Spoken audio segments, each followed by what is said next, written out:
Welcome to Real Men Feel. I'm your host, author, coach, and healer, Andy Grant. Real Men Feel is here to remind men that they are human beings and have the right, the need, and the desire to express all of their emotions. You can learn more about how I do that at theandygrant.com. My guest today is Charles Matheus. Charles is a coach, facilitator, author, and leadership consultant who focuses on healthy masculinity. He finds that an expressive, cooperative masculinity is vitally important to leadership and happiness. We discuss why Charles got into this work and the man box training and mixed messages we still get about men and emotions. Charles shares the difference between a safe space and a powerful space, the need for all of us to move beyond a dominance culture, and the power of simply saying, okay, let's do it.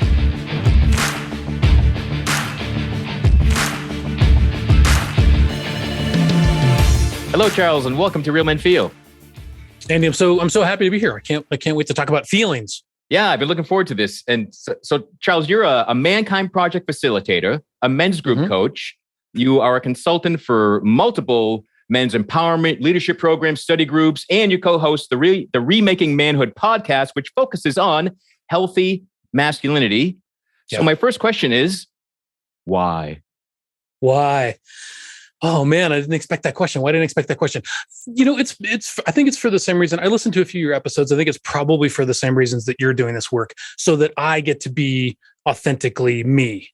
You mentioned to a guest in a previous podcast, like I think you said, like you want to have more than 1 inch, right? It's like I want to have for me just more space to be full and authentic. I want to be in a world where all of me is welcome. And I want to create a world where everybody has plenty of space. And I'm not actually interested in creating safe spaces anymore. I'm interested in creating powerful spaces. And we have to create a little safety around that so that people can express and expand, so that men can cry, so that women can rage, so that little boys can flounce about, little girls can swing foam swords, whatever it is. I want to be able to say, I really love my cats, right? That should be okay, right? I love my little kitten. In a bigger, broader way, I think it's really existential that men in particular reestablish their relationship to their full selves and get out of this dominance culture that we learn at a very young age. Get out of this power over, win, lose, oppression, repression crap. Because if we don't, we're not going to be able to create a sustainable culture. And when we do, the studies are really clear. When there's inclusion and diversity and creativity in the workplace and in the home, all of the outcomes that we want are 5 and 6 and 8 times better. So let's have 5 and 6 and 8 times better. Let's do that. That sounds fun, right? Cool. I want to back up a little bit and something you mentioned, something clarified it, which I really enjoyed, the notion of a safe space. There's lots of safe space, and you want to make a powerful space. Yeah. And which sounds so much better. And so from my point of view, a safe space, it doesn't mean nothing's going to hurt you. It's not some harmless, it's not your comfort zone, but it's a place that it's okay to be uncomfortable. But there may be kind of too many people carrying forward, like a safe space should be something that never dares possibly offend anybody. Like that just keeps everybody stuck, I think. Right. And, the spaces that I've been privileged to be in, whether it's a boys mentoring circle, a men's circle, a group coaching circle, it's when people get all the way real, or when I have the opportunity to get all the way real. That's when I discover things about myself. That's when I see clients and participants discover things. So many of us think with our mouths open, right? We're like, insights come to us as we're saying them. Power comes to us as we are exercising it.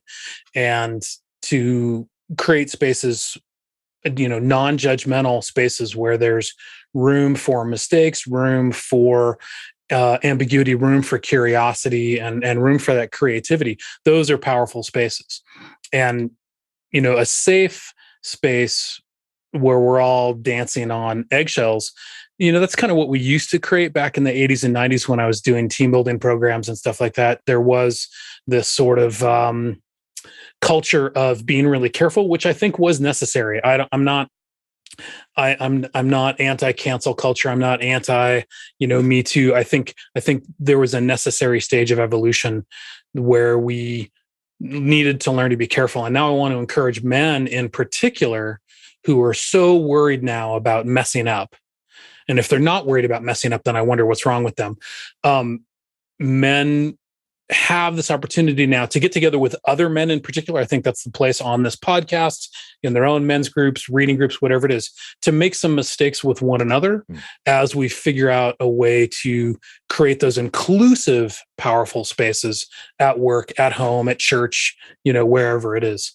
But we got to talk about it, and we got to find and create places where we're not necessarily afraid to talk about it, but where we're also feeling safe enough to be called out and to respond with courage and bravery and vulnerability when we do get called out. That was a lot in there. Cool. No, it was great. It was beautiful. Do with that what you will. Yeah. I shall make it the law of the land. That's what I shall do. Yeah, there we go. That's what I want to hear. Yeah. So you, like I, have learned that emotions really are superpowers, even for men. Yeah. What were you like? What was your life like before discovering that? Yeah. I got a bunch of mixed messages because my family of origin was sort of pretty good about creating powerful spaces for me and my sister and encouraged emotional expression. But, my dad would do things like get really angry and frustrated with me and spank me and then come and cry and apologize. So that's a little bit of a mixed message. And then, of course, my peer group, which is such an important formation for boys and men, my peer group was just like every other boy's peer group. And I learned to tamp down my emotional expression and my emotional range so that I could fit in with the guys that I wanted to fit in with. And I'm still unlearning that. And I see other people unlearning it as well. When I check in as I do in men's groups and in the coaching that I do, we do a check-in. We do, hey, my name's Charles and I'm feeling whatever it is at the moment. And I've learned to even exaggerate the physical component of that emotion, to say, I'm feeling joy, and to raise my arms and to let my voice carry that, because so many young men in particular that I work with, I'm feeling really happy right now. And you're like, have you told your face that? Have you told your body what you're feeling right now? So I think we have a ways to go in finding out how to express anger cleanly without blaming other people, to express grief knowing that it's going to end and not worry that we're never going to get out of that hole, to ask for help when we are stuck in that hole, and to express joy and connection and love and excitement in a way that inspires people and actually creates more energy, helps create that powerful space. Cool. And I love what you say about the mixed messages, because this is something I don't consciously think about it much in my life. But so my dad was an alcoholic and suffered from bipolar disorder and got lots and lots of electroshock therapy as a young man. Wow. And I don't recall this. He tells me one of the first experiences of being alive was me as a toddler in a waiting room, hearing him scream, getting electroshock therapy. And my dad was emotional and would be teary, but I saw those emotions get punished. And that's, I'm sure, what part of what shut me down.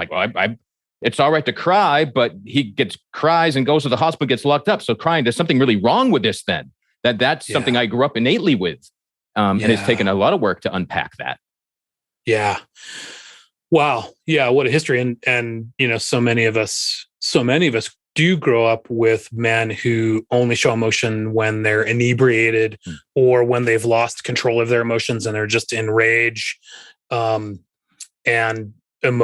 male emotions are scary. And one of the messages that people believe that feminism is telling men is that women want men to be less scary and less present for their emotions. And that's not what I hear from feminists at all. They want us to stop hurting women for sure.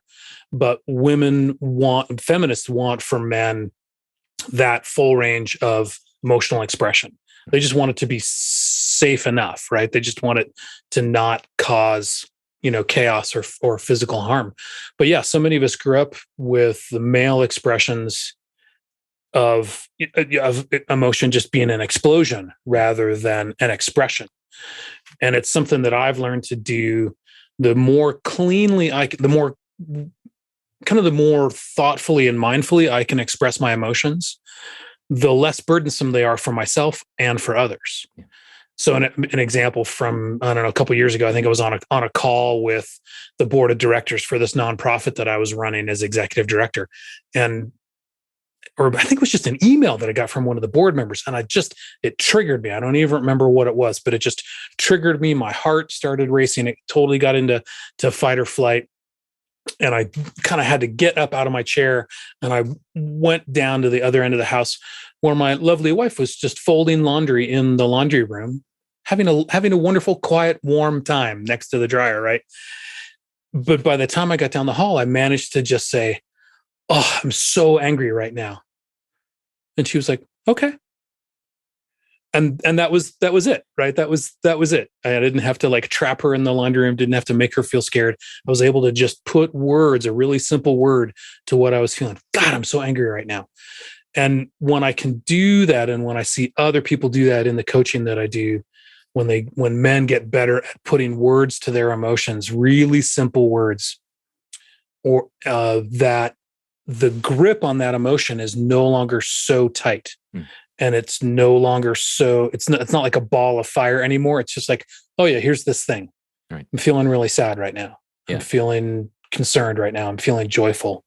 I like Boyce and Hodgson, who's helps co-facilitate one of the groups we do on Clubhouse. He talks about, I'm having some anger right now. And I like that even better. Like, it's just this thing that's happening right now. So I think we kind of privilege our emotions a little bit too much. Like, emotions just pass through. They should just pass through, right? If they don't pass through, again, that's when we need to kind of get some help. But can we just have it for a moment? Oh, I'm having some sadness. I'm having some grief. I'm having some excitement. Yeah. This is what I've found in my life. It seems like it should be common sense, but as a man, it's a big realization. And clients I work with too, when we're in the state, we're in the space that we can allow any emotion to show up and let it be felt, not judge it, not decide that's not the right time, that's not a man's emotion, all that nonsense. Right. Every feeling flows through me easier. It lasts much shorter than I imagine it will, than my fear would make it. And that's really living in the moment, feeling the emotion of everything in front of you, not feeling the emotion of a wound from 25 years ago. Right. Not wanting to kill the guy that cut me off in traffic because my big brother beat me up in Little League. You know, like, it's just all these disconnected things are running so many of our emotional lives unconsciously via the wounds, via the shadow. So I love everything that you're sharing and stating. And one of the things I want to say about that too is that when leaders in particular, and I mean, like, you're a leader in your house, you're a leader in your church, you're a leader as a parent, you're a leader in your business, whatever it is. When leaders don't have a way to express emotions cleanly and clearly, all of the rest of the people who work for them are on eggshells, because we all know we all know that somebody's feeling something, even if we don't know what it is. And when we make people guess, then we're causing them to be in stress. We're raising their cortisol levels. We're making them feel unsafe. Right. And we're triggering their childhood issues of when their father raged or didn't rage, or their mother was distant or too involved, or whatever it is, where they're making up all kinds of stories in their head. But when we as leaders can say, either, I had a fight with my kid last night and it's still bothering me, but we're going to take care of it. We're in counseling. We have a way to deal with this. And I just wanted to say that because I just wanted, I'm a little bit distracted today, but now that I've said it, let's get this meeting going and let's do some great work today. Otherwise, everybody's just like, what's going on with Charles? Yeah. Like, what's going on? I don't want to go into that meeting. That's not a safe place. That's not a powerful place. So I think the more leaders can learn to just bring their emotions into work, that's great. Yeah. So that's how healthy manhood can impact leadership. Because a common complaint, old cliche that I'll hear men still talk about is like, oh, women expect me to read their minds. I'm like, well, men are doing the same thing. If we have all these masks and act like this and don't share what we're feeling, we're challenging the rest of the world to read our emotional minds and mental minds. Right. Right. And women or whoever, do the little emotional dance where we think we're supposed to read their minds, because they don't know if it's safe and powerful to be around us. So they're not feeling ready to express either. So there's all of this kind of dancing going around. There can be fear of our reaction to their expression. Yeah, 100%. 100%. Yeah, it's something that my wife and I work on all the time. The breakthrough in our dating life, we lived about an hour apart when we first got together, and I was so in love and so excited, and this was just lighting me up. And this happened, relatively late in life, in my 40s for both of us. But at a certain point, after about 2 months in, I stopped calling her right back. I stopped responding right away to her texts. And I'm like, what is going on? Why am I? And fortunately, I had a group of men and I could kind of workshop, what's going on, Charles? I'm like, I'm really scared. I'm feeling this vulnerability come up. I'm feeling this. I want this. And that frightened me. And so on the next phone call, I was able to just say, I'm scared, to Kelly. And Kelly, bless her, didn't make up anything about it. She didn't retreat into her wounded place about when her father rejected her, whatever. She just said, okay. And then all of a sudden it didn't matter anymore. It didn't matter that I was scared. Like that was just, it's natural to be scared at the beginning of a relationship. Why would I pretend not to be scared when I care so much about what's happening? So yeah, I think, when we can be clean and clear with one another, it creates connection. Right. And out of connection and out of understanding comes power. And that's one of the things that, you mentioned that emotions are a superpower. Oh my God, when we can understand one another and connect to those, powerful limbic, grounded, rooted, existential feelings, then we can really do something. Yeah. Yeah. There aren't some emotions that are from men and some are from women. There are emotions that humans have. And we have them for a reason. Like they do serve a purpose. And yeah, when I stopped judging my emotions or thinking everything, I really used to think that every tear meant I was depressed and headed for suicide attempt. I did not experience tears of joy. I did not experience beauty until I was easily in my mid-30s. I'm like, oh my God, this is a real thing. It's not just a cliche. Wow. Right. It was just so liberating. Was that because you were suppressing your sadness and anger and rage? Yeah. So that beauty and joy didn't show up for you? Yeah. My worldview was life sucks, then you die. I was so sure of it. Like I wanted to be right. I didn't think I had depression occasionally. I thought I was depression. Successful, I hate that word. Death by suicide ran in my family. There was a great period of time that I thought that's my destiny. The times I feel good, that's the lie. The truth was this pit of despair. That's the truth. Sure, you temporarily made me laugh. Ha ha ha. Good job, life. But that was the lie. That's where I lived. And it was a horrible place to live. Oh, yeah. It sounds terrible. I recently told my wife that, now looking back, it's like, I can pretty confidently say that the best thing I ever did in my life was attempt to end it because it forced me to wake up. It forced me to realize there was something better. I don't recommend it. It's a horribly dangerous path. And I was stupid. Right. It didn't take me one attempt. It took me multiple attempts before I thought, oh, yeah, maybe this isn't working for me. Right? I was smart in school. I was dumb in life and in attempts to end my life. But again, looking back, like, boy, that's what forced me to grow and to change and to open up and to express my pain and not think there was something wrong with me. Because again, growing up, it was, oh, Andy's crying and emotional. Great. Here's this pill. Oh, well, based on your dad's history, you must just be bipolar. No one ever talked to me. No one said, why are you upset? What has happened? So I was taught that didn't matter. I was nothing but brain chemistry. And so your emotions, your status didn't matter to the medical establishment, didn't matter to the people around you. Yeah. And that's, we're in right now, we're in anti-bullying month. October is anti-bullying month, bullying awareness month. Next month is mental health awareness month, November. Right. So, we're going to do the Movember thing and shave our mustaches or grow our mustaches or whatever, just to increase some awareness. And hopefully in the medical profession and the psychiatric profession, there's some increased awareness around the depth and complexity, especially of male emotions. Yeah. When I realized I was not just this meat suit with faulty chemicals, that's when my life took off for the better. I embraced spirituality and growth and like, oh, there's more than just me. That was so liberating and gave me connection and purpose and meaning.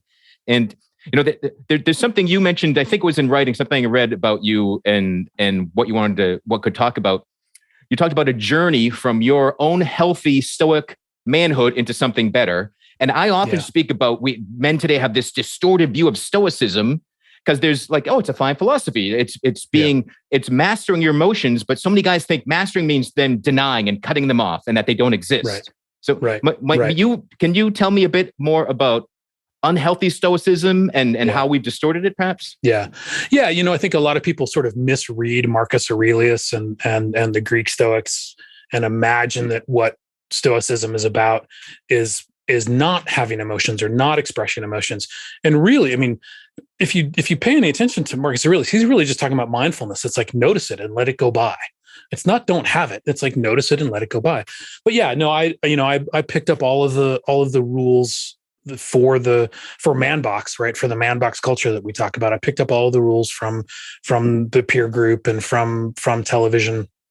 Although we could spend, how many episodes can we do this? Can we talk about Ted Lasso and how that's changing the man box? But anyway, I didn't learn until my 40s to be able to say to a woman like Kelly, my wife, I'm scared.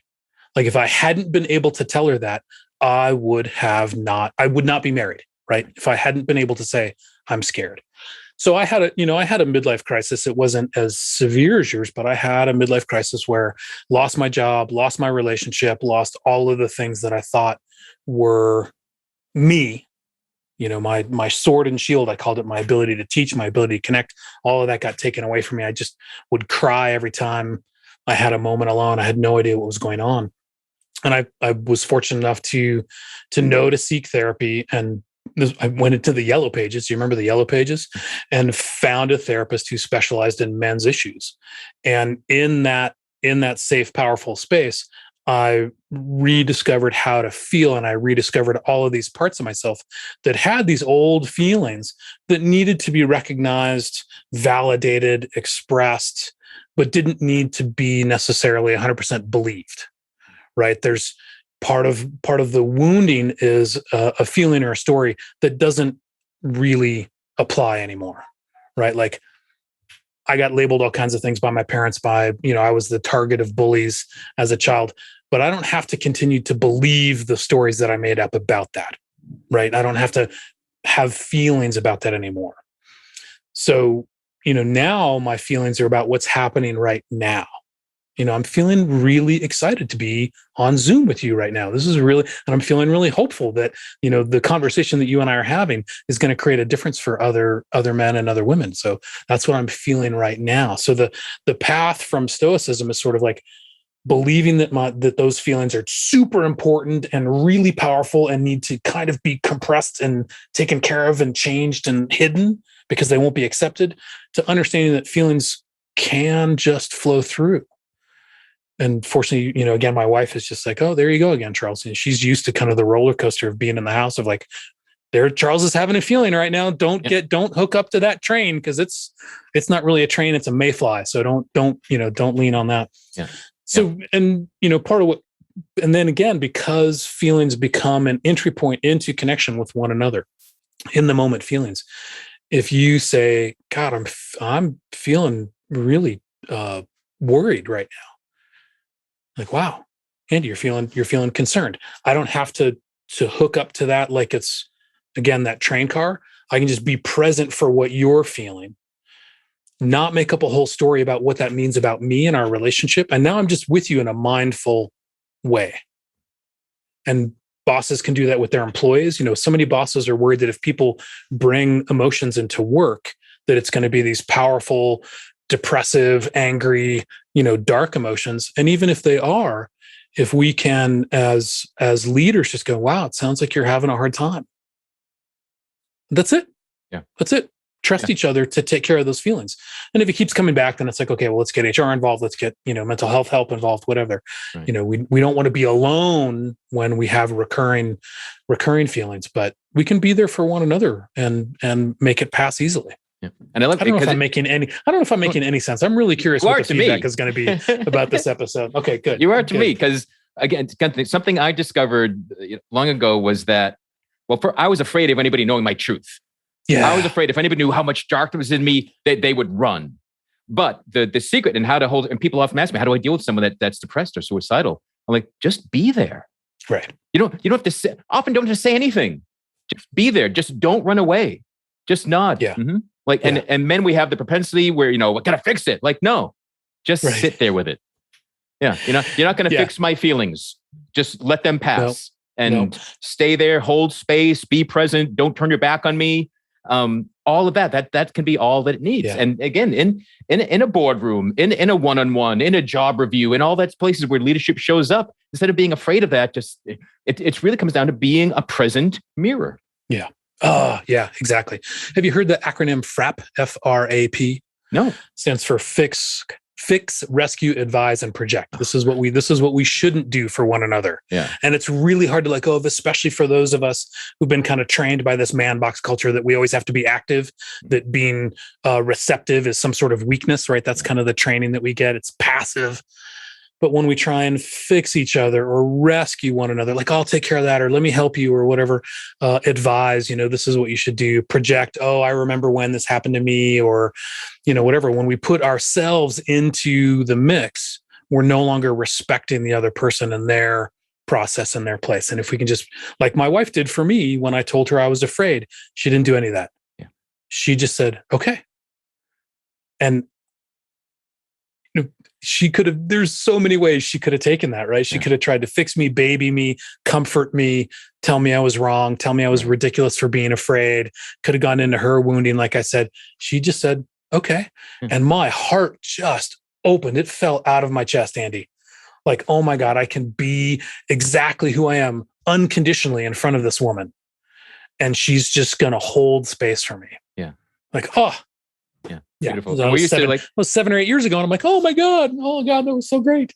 We're so used to like, okay, being, how you doing? Yeah, okay. Okay is this thrown out, but okay can be so powerful. Like, you're fine. That's okay. Right. What are you feeling? Right. That's okay. Right. That's okay. Yeah. That's okay. We'll get through it. Yeah. Whatever it is. Awesome.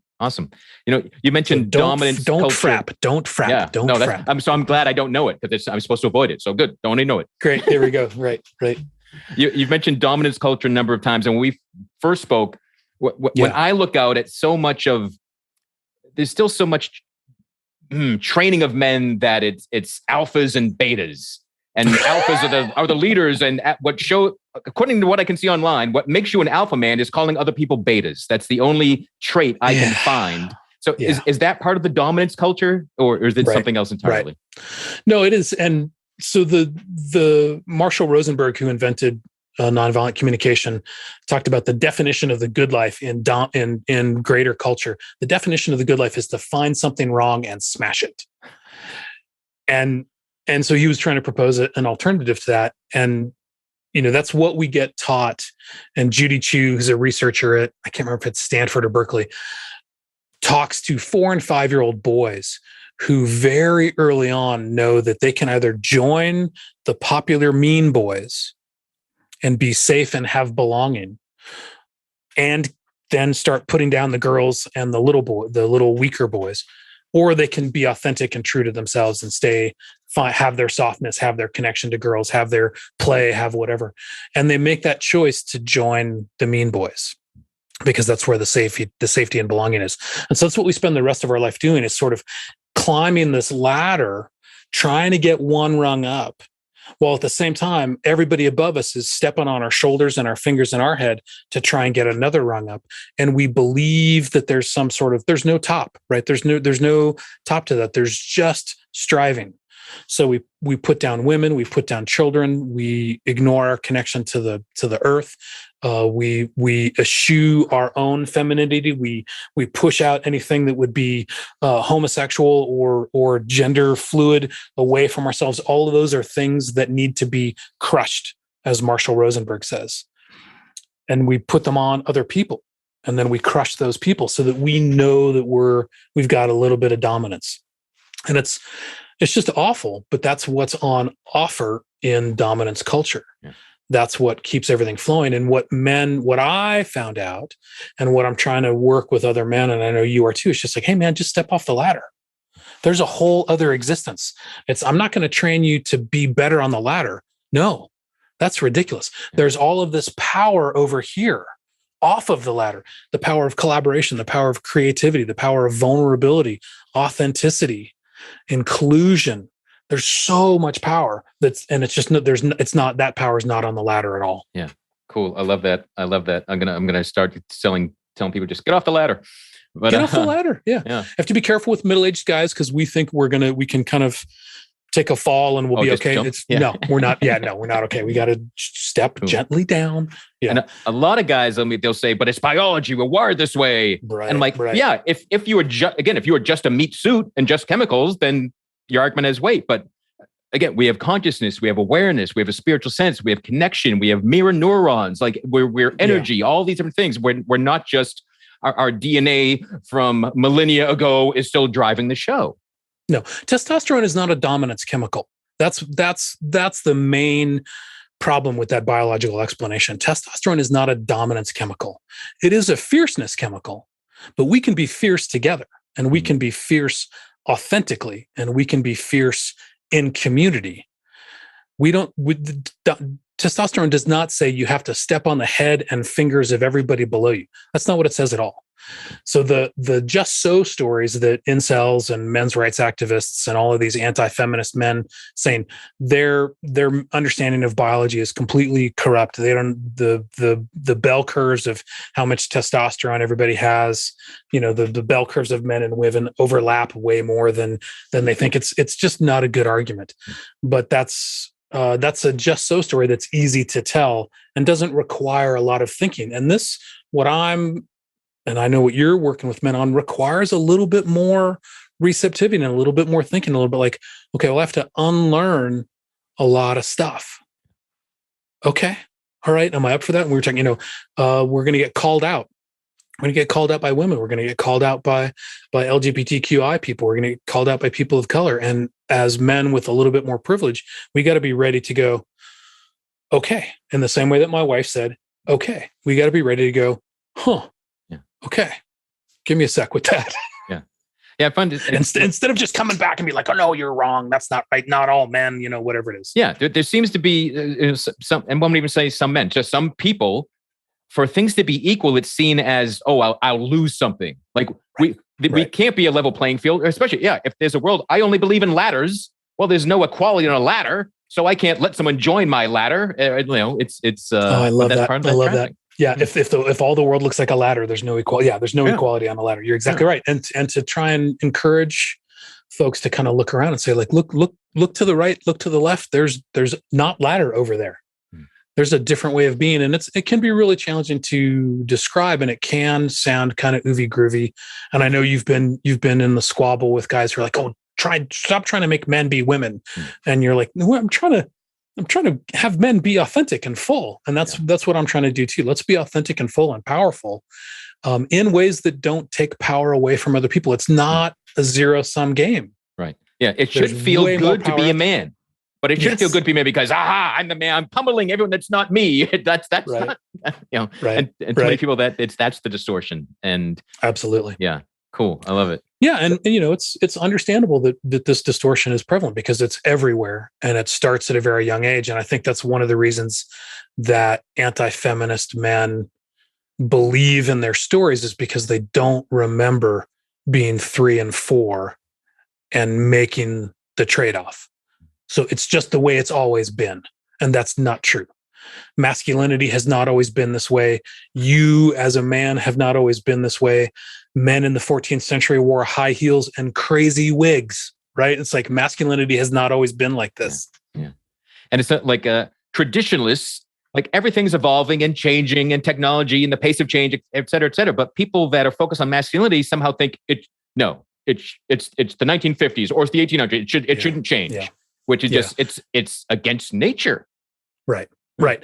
And it's a little bit like, what they're being asked, what those who are resisting this change are being asked to do is to step into a realm where they don't feel like they have any skills. And that's not true. So what we have to do is say, here are some skills. Here's how to sit in a circle and say, I'm feeling, okay, I can't figure out what I'm feeling. Okay, let me help you. Is it mad, sad, glad, scared, excited? I think it's scared. Okay, great, good. You're on your way. You're on your way off the ladder. Good job. So, what can we do to hand more men a skill set so that they can feel more confident in this arena of collaboration, of vulnerability, of authenticity, and enjoy that power. It can be really scary to step away from the ladder.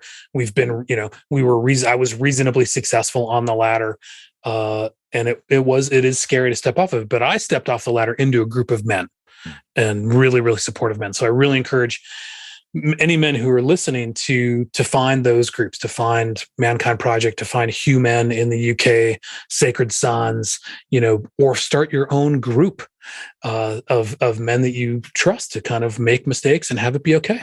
Right. And that's a great point. It's not give up everything you think you know and be alone. It's not trade a different distortion of stoicism, because that's one of the biggest lies men tell themselves. Like, got it all figured out. I can do it myself. That's what makes me a man.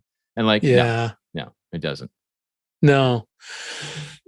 And, I want to encourage, like I said, folks to check out men's groups. And one of the easiest ways these days is if you're on Clubhouse to join the Remaking Manhood Club. Clubhouse, for those who don't know, is an audio-only social media. Nobody has to see your face. And every 2 weeks, we just do a really simple hour and a half long audio-only club. Starts at noon Eastern Daylight Time.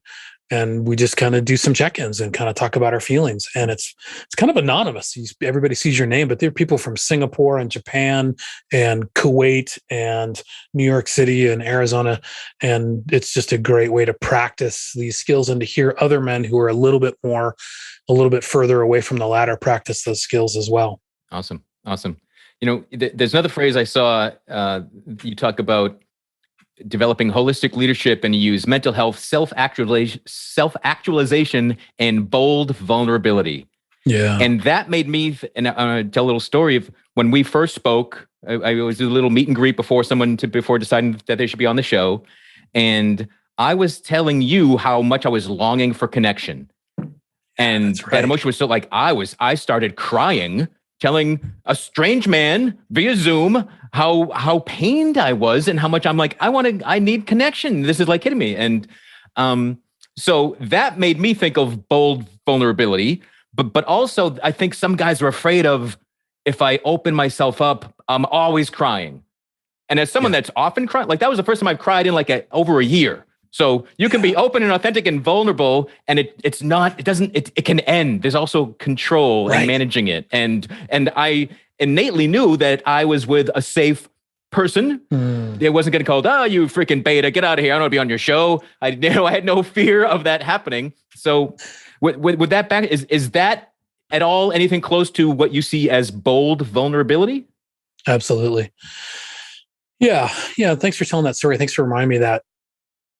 It draws us closer when we show our true selves, and our true selves are often emotional and raw, right? You've talked about how emotions are important. Emotions are just a signal that some need is either being met or unmet. That's all it is, right? Some basic need for connection, belonging, freedom, fun, safety, whatever. So it's just a signal. We don't have to put so much weight on it. Yep. It's our inner navigation system. Emotions are absolutely our GPS. And if we've ignored directions all our life, we're not going to be in the moment listening to our GPS. No. And so vulnerability, is one of those. It's like a really good GPS. Vulnerability is like a really good GPS because it provides all kind of information. But a lot of people imagine that vulnerability is really scary. Even Brené Brown, who's a huge proponent of vulnerability and thinks it's just the most amazing leadership tool and relationship tool, she talks about, well, I'm from Texas and I hate it. I hate being vulnerable, but I know that I have to do it.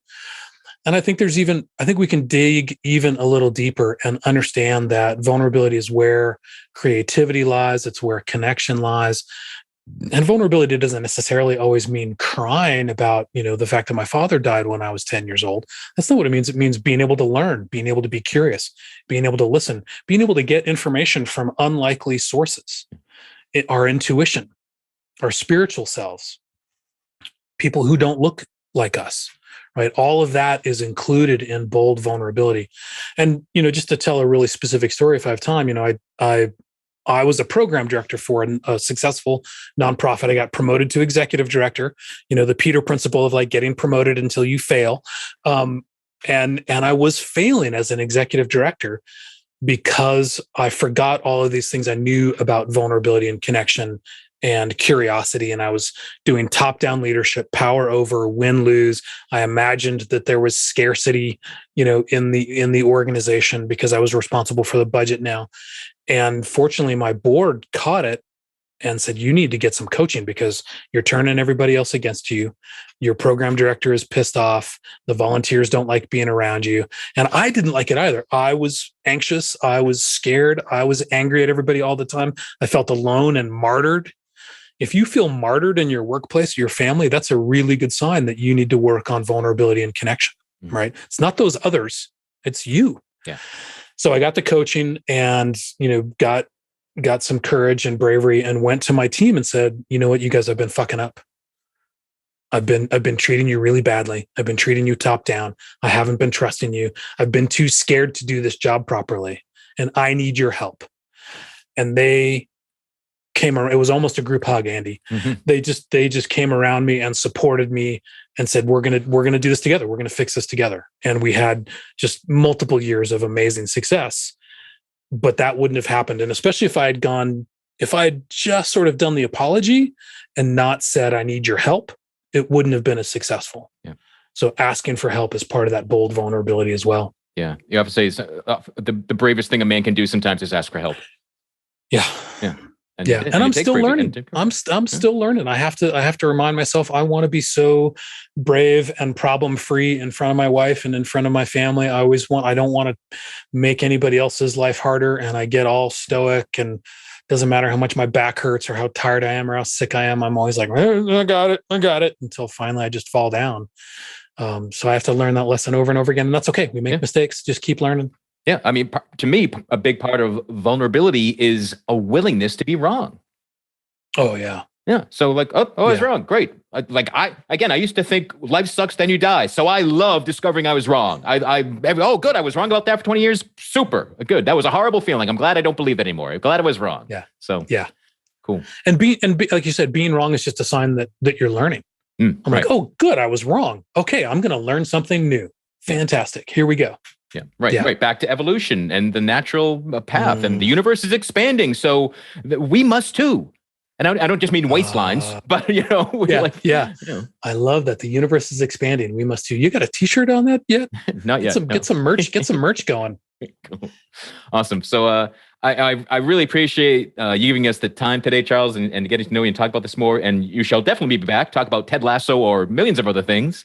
But until then, what's the best way for people to reach out to you to see all the different things that you're up to? Great. Yeah. So check out the website, charlesmatheus.com, and it's CharlesMatheus.com. And you can find, links to some of my videos, and I go for hikes and bring the camera along and talk about feelings and emotions and leadership and all that kind of stuff, just as a good excuse to be outside. I would also love for more men to join the Redefining Strength Facebook group. So if you search Redefining Strength on Facebook, and let's get in there and let's have these conversations, and bring in tough questions, bring in whatever you got. Let's talk about how we can find that strength and that power off of the ladder. Yeah. Awesome. And then find us on Clubhouse at the Remaking Manhood Clubhouse and the Remaking Manhood podcast. Super. Again, thanks for joining us, Charles. Thanks for listening, tuning in. Wherever you're discovering Real Men Feel, subscribe, share this with another man, post a review, a comment, reach out to me at realmenfeel@gmail.com. Always love to hear from you. And when you're ready to get off the ladder, there are groups, there are individual coaches. I've been through the Mankind program and loved it. It opened my eyes. It was the first thing I did. I think I counted it. I had done 40 personal growth multiple day events before I did that weekend. That was the first and only time. It was all with men, and it made such a difference. I was astounded. I was really astounded. Yeah. But you're not in this alone. I wish we had time to talk about why single gender work is really important. But I think, I agree. Yeah, your return. We'll have Boysen back too. Boysen was on like 2 or 3 years ago, I think. Oh, he's wonderful. He's so smart and sweet. Yeah. Awesome. Yeah. And Andy, thank you so much for what you're doing with this podcast and with your work and being bold and being vulnerable about bringing these, issues outside of the mainstream to the fore. I really appreciate that. Yeah. We're all human, and too many men don't think they're allowed to be human. That's really what started the show. So again, your emotions are meant to serve you. It's only when you deny them, lie about them, hide them, judge them, that's when they don't serve you. But there's a better feeling place behind every so-called negative feeling. But you got to be willing to feel it. Yeah. Well, Awesome. I'm feeling satisfied and hopeful. Excellent. I'm feeling joyous and complete. Wonderful. Until next time, everyone, be good to yourselves.